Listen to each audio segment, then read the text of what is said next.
All right, so welcome back to the AM show. It's time for us to look into what the papers are reporting this morning. I have the Daily Graphic newspaper. I have the Business Finder. I also have with me the Daily Guide newspaper and the New Crusading Guide. My guest this morning is NDC parliamentary candidate for South Tong, Maxwell Lukuto. Chief, good morning. How are you doing?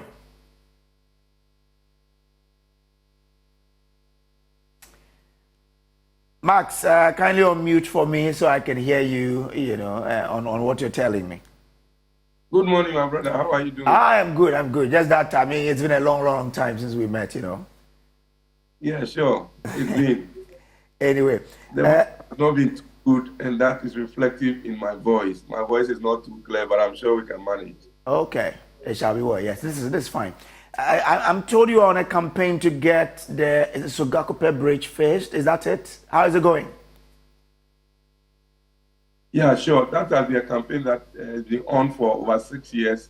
At the point, we had some expansion joints damaged. We have the bitumen surface around these joints cracked, and so some peeled off. And so, in the bid to try to dodge them, inadvertently, people, motorbikes, riders, cars knock them and they rush into each other, and it's resulted in a lot of casualties on the bridge. We tried working on that for some time, and the regional minister got a team of people to fix it somehow. Okay. It's resolved the issue to some extent, but inadvertently, it's affecting the health of the bridge itself. We still pray and hoping that they will come to do the complete renovation that they have promised us over the years that never started. I must commend them for at least coming to fix the street lights on the bridge, but the surface itself has not been properly done.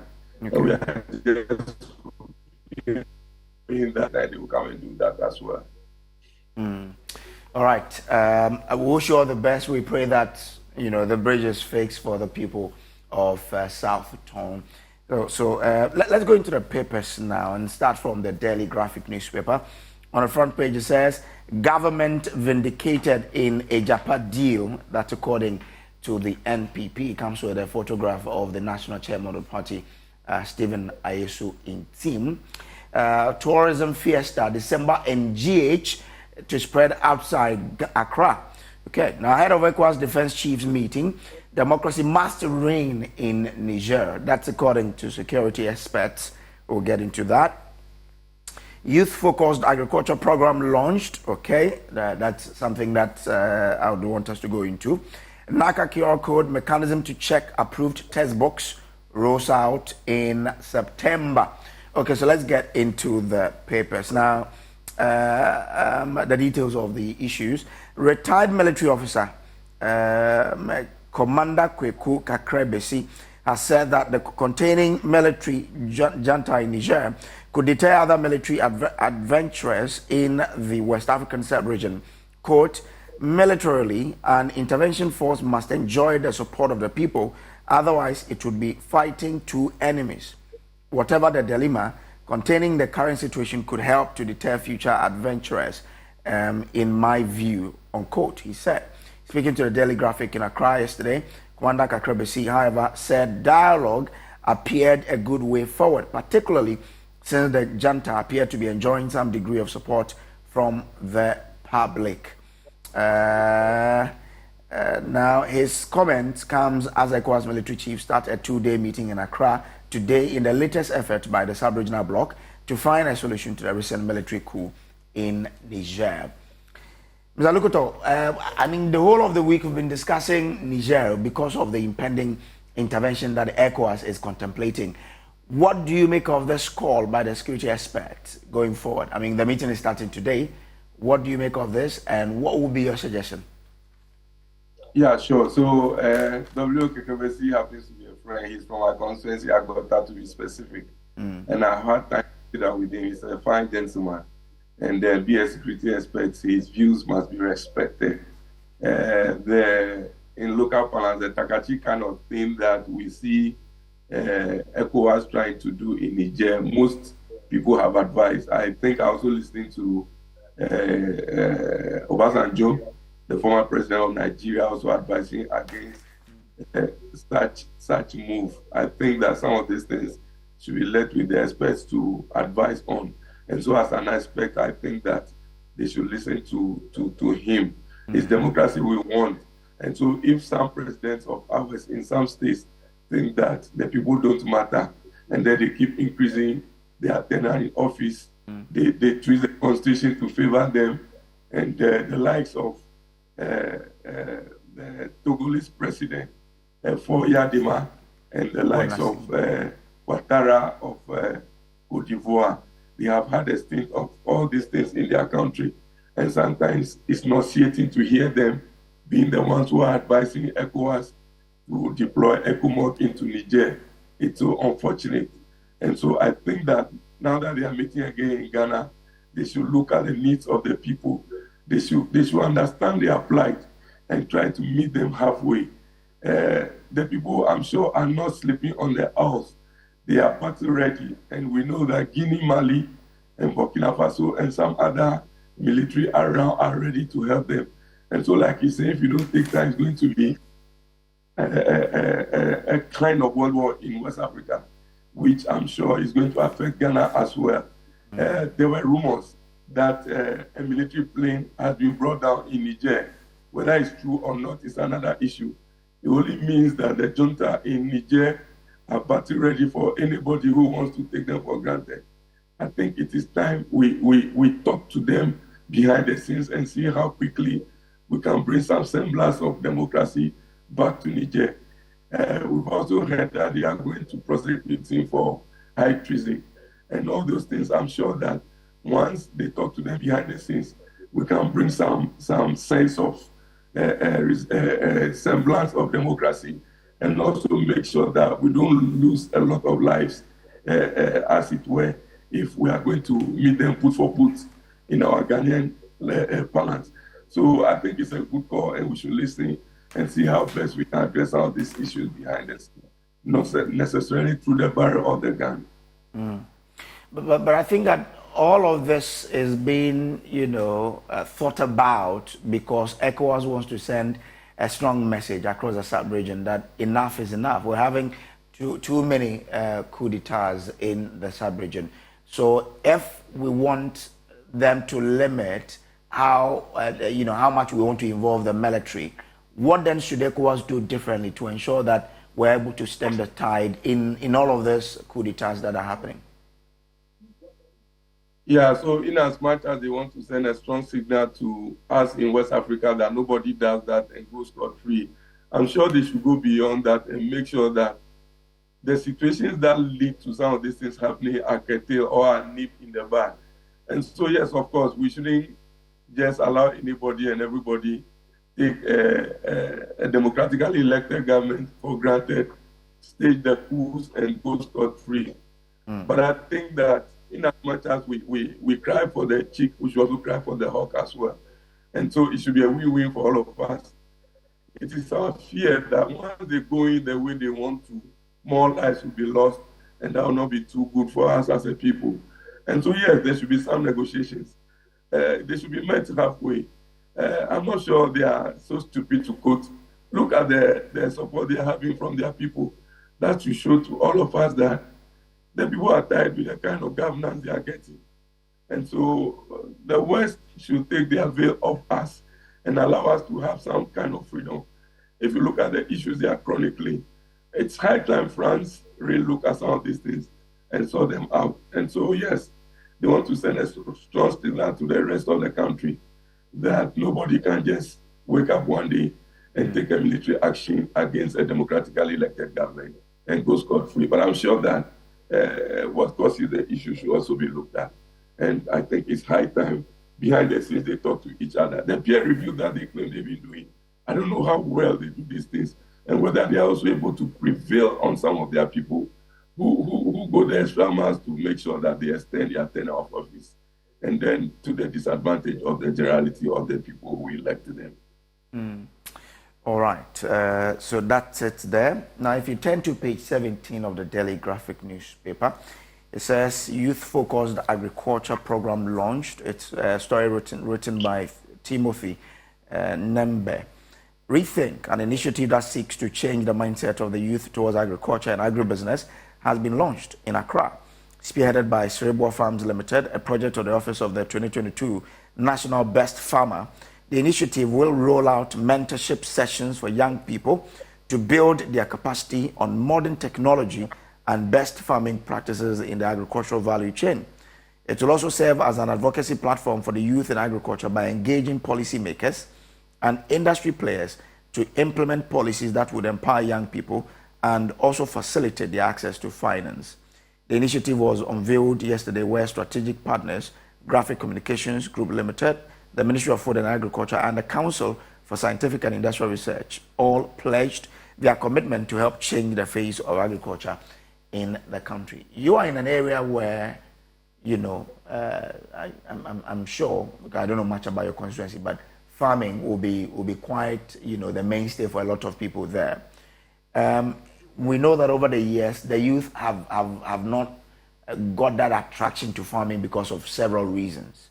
How do we go about making agriculture attractive to the youth of Ghana? Yeah, sure. So I think that this thing should be driven by policy.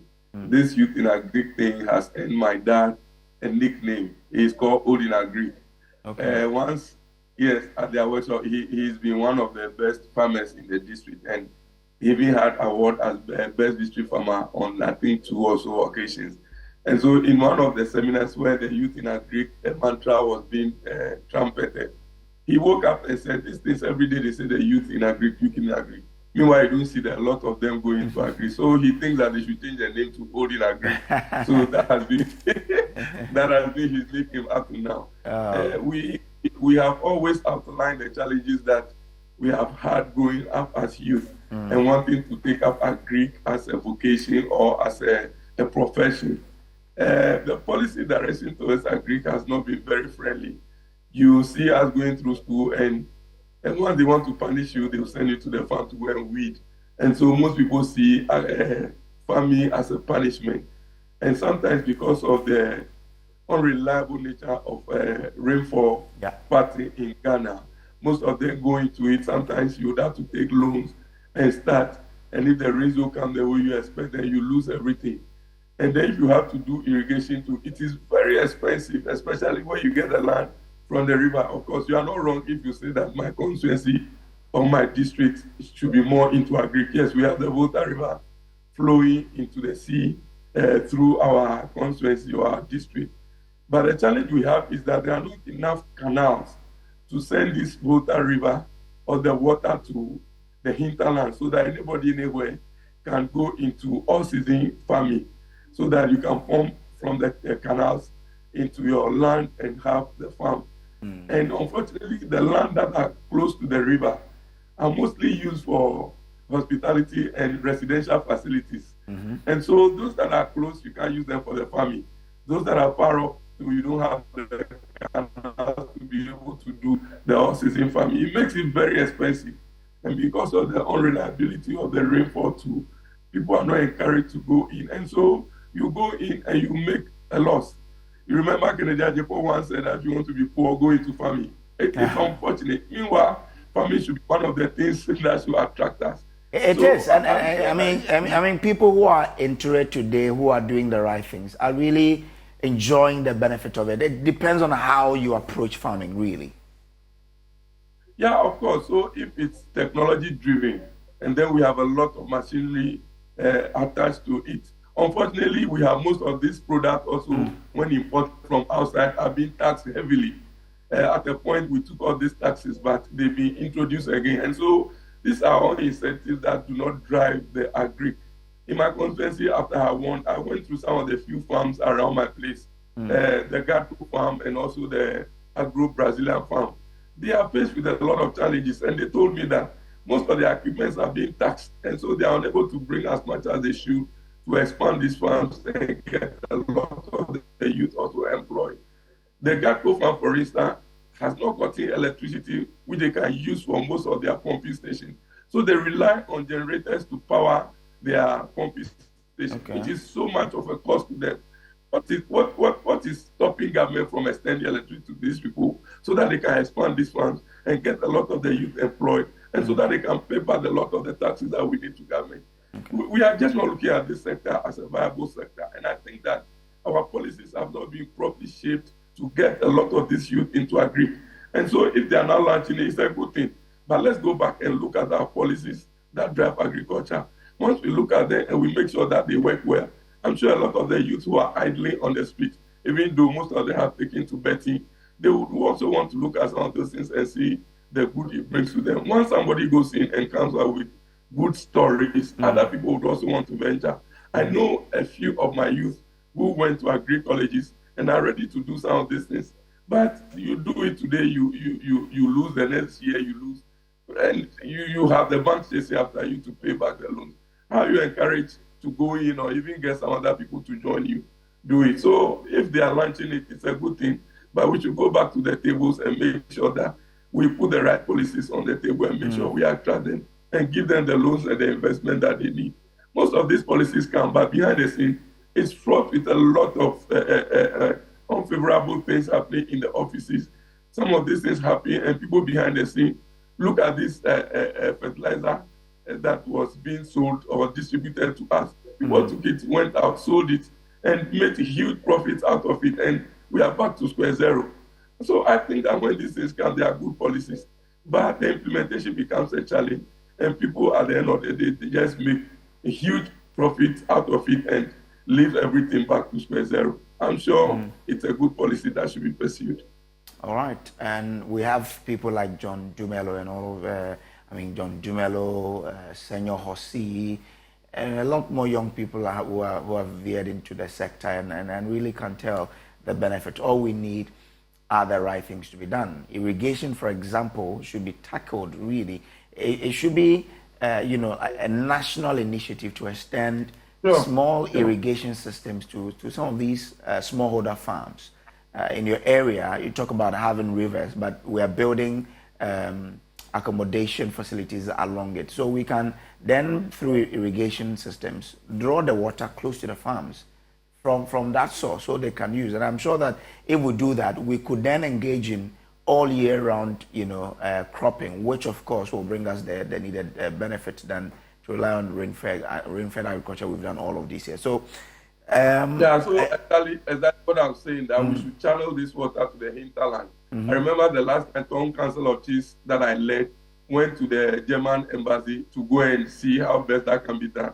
We are still talking about these things, and I'm sure that we will not relent in our efforts to make sure that we channel this water to the hinterland through canals, so that a lot more of the people can draw this water for the irrigation farming all year round.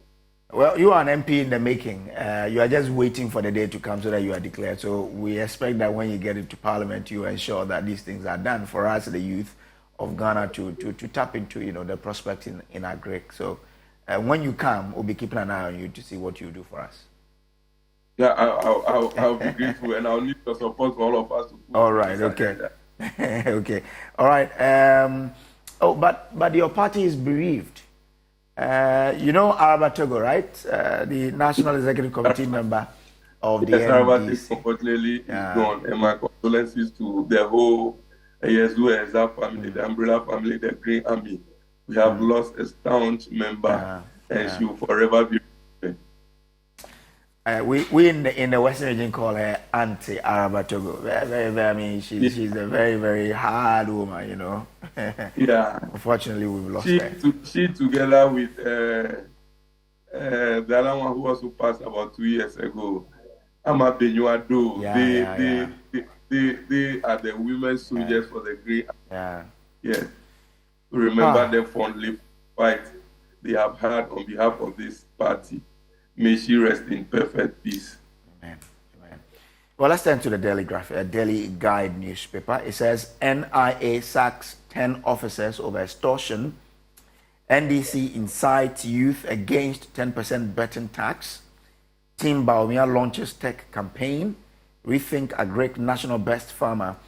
Nigerian, this is Nigerian, jailed 15 years for human trafficking. Let's go into the details. It says, okay, this is in your own, so I may probably have to jump over it, but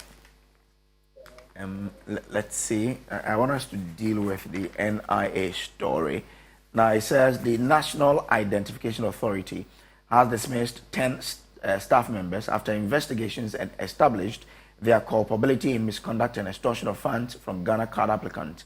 The investigation is also revealed that the said officers violated the NIA's standard operating procedures and applicable public service rules while performing their duties as public officials in charge of registration activities.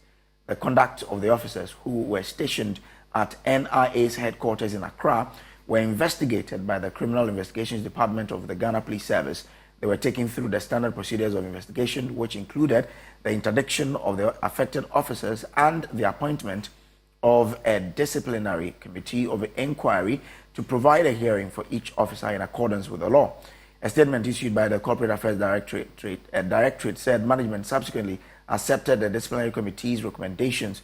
According to a statement, the allegations against the dismissed officers included demanding and accepting unauthorized fees from Ghana card applicants, as well as manipulating the registration system for personal gain. How does this come to you? Yeah, sure. It's one of the challenges we have as a people, and as a leader, I'm always under pressure to sort out a lot of my constituents who don't have the Ghana card, especially when the CI was late in Parliament requesting that the Ghana card is a sole identification that should be used for the forthcoming registration exercise. It came to most of us as a blow, because can you imagine if I have to take somebody from a remote area in my constituency to the district capital, then take a vehicle to go and back to go and do Ghana card at 280 Ghana cedis. That's almost 600 Ghana cedis for one person. So if I'm taking about 600 people, can you imagine how much I'm going to offer? And these are people who can't do that for themselves. And so if people are challenged in these circumstances, I remember when it was brought close to their doorstep, people had to wake up, go and sleep there 2-3 days, but still they have not been able to go through the system. Some have done it, and up to now, they will say they went there and it's not there. They say it hasn't come. And they have to go through this and several times. And it's a problem. I don't know why Ghana, we are particularly interested in punishing our own people through some of these acts. Why do we have to put pressure on us to go through systems like this? And you sit in the office and you misappropriate and do things. A poor person would come to you, and then you would have to extort over 500 cedis just to do a Ghana card. You go to the bank, you want to take money, and that is the only thing you can use. And so it's unnecessary pressure on us. And I think that it's high time most of these people are flushed out of the system. It's not only in the NIA, all the sectors, it's happening. And I'm sure that it's time we begin to look at these things and punish people severely for some of these acts, so that it will be a deterrent to most other people who think that they can profit here at the expense of the poor Ghanaian. It's a good thing, and we should push for more of these things. But sometimes the process through which they take them becomes too long that we even forget that people are supposed to be punished. Let's shorten some of these processes and make sure that as quickly as possible we get through with some of these things. And those who have to be punished are punished, so that it serves seriously as a deterrent. So now those who have to be punished are being punished. I mean, these officers have been sacked because they extorted monies from people who came to get national Ghana cards. Is sacking enough, or you expect more? No, I'm sure you see some of these things, when it's established that you're taking so much from somebody, you should be made to pay back to the people.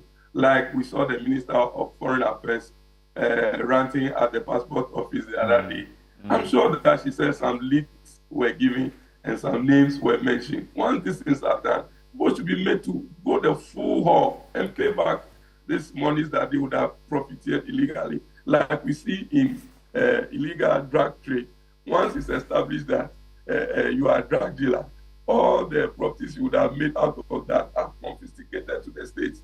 So I'm sure we should extend some of these things to the people, because the person goes to extort millions and millions from people. You just sack him, he will go back and establish his own business out of whatever negative money he would have made. And that's it. So I'm sure we should go a notch higher. Beyond sacking, they should be made to pay back.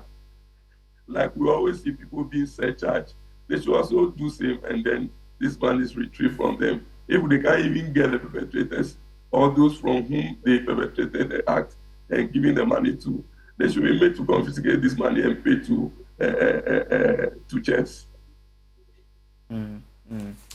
All right, let's see how that goes. Now, inflation increases to 32.7% in July. The story says the year-on-year inflation rate at factory prices for goods and services for the month of July is 32.7%, showing an increase from the 29.2% registered in June 2023. The July monthly producer inflation is also 0.8% as opposed to the 0.6% recorded in June 2023. This information was reviewed by the Ghana statistician by the government statistician at the Ghana Statistical Service, Professor Samuel Kwabena Enim. The government statistician stated that the industry sector recorded a rate of 35.7% in comparison to 31.3% recorded in June 2023. He added that electricity and gas had the highest rate under the sector with 69.6%. Mining and quarry recorded a rate of 38.9%, while water supply, sewage, and waste management were noted to have an increase of 38.5%. Really, how can we really tame this rising inflation that we've been battling with all these months? I am not surprised you are not even able to ask the right question. You are not too sure what to say and what to ask because we've done everything we can. Yeah, most of us are almost giving up on this. We don't know what else to do, and unfortunately, the head of the economic management team, the solid team, which has become gaseous, now we don't hear from them again. They are busily on their campaign tour. I don't even know what they are telling us, because I seriously don't see what is new for them to bring up. We keep hoping and praying that things would get better, but it's always from bad to worse. And the vice president is a long time ahead from him. I don't even know what they are talking about. And it's unfortunate. But isn't it different from being the main leader and being the deputy? What is new? I don't want to listen to some of this. Is it not the head of the so-called solid economic management team? Is it the president? It could be the head. He could be the head on paper, but in actual fact, maybe not. Are you suggesting something else? What do you know that I don't know? No, I'm only saying. I'm only asking. Or you want to say it is Gabi who is managing the economy? I can say same. So too, yeah. Anyway. We hear some of these things, but in fact, he is the head of the economic management team. And then we heard his touting figures prior to him becoming the vice president. And we thought that based on the theories he propounded, he was going to turn them to practical. But he's been on the seat for 7 years and we are still counting. And we haven't seen anything new. It's always our excuses and still rehashing the problems to us. We want to see solution. And so some of us are giving up. Every day, the prices of things are increasing. Salaries remain the same. Wages are the same. Taxes are increasing by the day. And then the inflation is also killing us by the day. I just don't know what else to do. We need to, as quickly as possible, kick these people out of governance and bring a more competent team, and let's see what they can do to turn the situation around. Ghanaians are just fed up. I can see that you yourself, you are so confused, you don't even know what to ask and what to say again. It's unfortunate. It's so unfortunate that they have lost it all and there's nothing new I'm sure they can do. The IMF deal has come, the loans have come, and we still don't know what they are using the money to do to stabilize this economy. They say once it comes, the economy will be stabilized. But still the instability is higher than we saw it before even the money began to flow in. And so some of us are just giving up. We don't even know what else to say and what to do. It's so unfortunate, my brother. How would you tackle this? How would your government deal with this when you're voted into power? My brother, if these people can take all the monies from the banks and go and keep it in their chobosis at homes, and people are stealing $1 million and all that, and they are not able to recognize, how can we have money in the system and to make things go down? if they can go to the extent of printing all the money from the Bank of Ghana, only for Bank of Ghana to make a loss of over 60 billion, how can we sustain this? It's just recklessness on the part of the NPP government that is causing some of these things. And for us, the country is always at our heart, and we always strive for the ordinary Ghanaians. That's what social democracy is all about. And I'm sure that that policy of ours is what is going to change and turn things around. This capitalism that we are experiencing, and it's all about them. They don't even keep the money in the banks any longer. They go and keep it in their homes and their polytanks. How can things be better with such attitude from the so-called leaders that we have at the helm of affairs who are supposed to turn things around for us? So we are not novice when it comes to management of the economy. John Dramani Mahama, His Excellency, has been at the helm of affairs for so long and knows how things can be turned around. And so Ghanaians saw what it was, and we are seeing what it is today. And I hope that at the right time, things will turn around once we come into power. We have thrown today a lot of the policy differentiations and alternatives that they can take. You have always heard our people at the helm of affairs, Adungo and his colleagues, always giving them policy initiatives and alternatives that they won't ever take. Can you remember when they long advised them that they should go to IMF and they decided not to go with the pomposity they displayed, and when everything went comatose before they went there? And that is the challenge we are seeing today. And so you take the right decision at the right time, and then things will go better for you. And so I believe that we have a lot more to offer to Ghanaians, that we are seeing this inept government and this insensitive people throwing at us. It's all about their pocket, lining it with dollars and making sure that their future is secured. It's high time we begin to show our anger at them and then not continue to live under this reckless government for long. We have a year and some few months to go. We don't wish that anything happens like we are seeing in Niger, but we just hope and pray that they leave the Ghana we all know in one piece for us. We don't think that they may even sell and take the money and walk away. We don't pray for such things to happen, but we should have hope in the leadership of NDC. That is what is coming to change things around. Okay. Now let's do the new crusading guide. Murder of Ahmed Swale. Your criminal and reckless conduct led to the murder of Ahmed Swale. Family to Kennedy, Japan. Team Baumia launches *202# to support campaign. Be strict on special voting guidelines. Jampo urges the NPP. Queen's Girls SHS to celebrate 10th anniversary. And ECOWAS court dismisses suit against a Japan deal. Let's get into that story. It's on page 10 of the New Crusading Guide newspaper. It says a 3-member panel of the Community Court of Justice of the Economic Community of West African State, ECOWAS, has dismissed an action filed in the court by 3 anti-corruption bodies in Ghana seeking an order of the court to restrain the government of Ghana from implementing the Japan royalties deal. The ECOWAS court held that the 3 applicants did not provide any evidence to suggest, as alleged by them, that the Japan deal will deprive the Ghanaian people of their commonwealth. The court further underlined the fact that the Minerals Income Investment Fund, MIF, and the processes of setting up a Japan royalties, as well as the floating of the shares on the London Stock Exchange, were all approved by Parliament in a transparent and legitimate manner. The court also supported the government of Ghana position that the Japan was 100% owned by the state and that a 49% intended to be floated on the LSE could not be misconstrued as depriving the people of Ghana of their common wealth. So I guess now all is well. All the way is clear for the Japan deal to be implemented. Your reaction? As for these people, whatever they want to do to us as Ghanaians, they should go ahead and do. And it's just a matter of time. I'm sure that things will be well. No, but is it really as for these people? The court says the petitioners could not really provide evidence to support their claim that the deal would deprive Ghanaians of their commonwealth. So it's not about them. It's about what the law is saying, isn't it? No, but my brother, we are in Ghana and we know what is good for us. And so if we think that behind the scenes there are things that are happening that we aren't too sure of and that we think that should be reviewed and if possible cancelled, what's the big deal? And so we are waiting. They should come and really and we'll meet them. As for Honorable Kennedy Ajepon about this Ahmed Swale issue, he cannot put it away.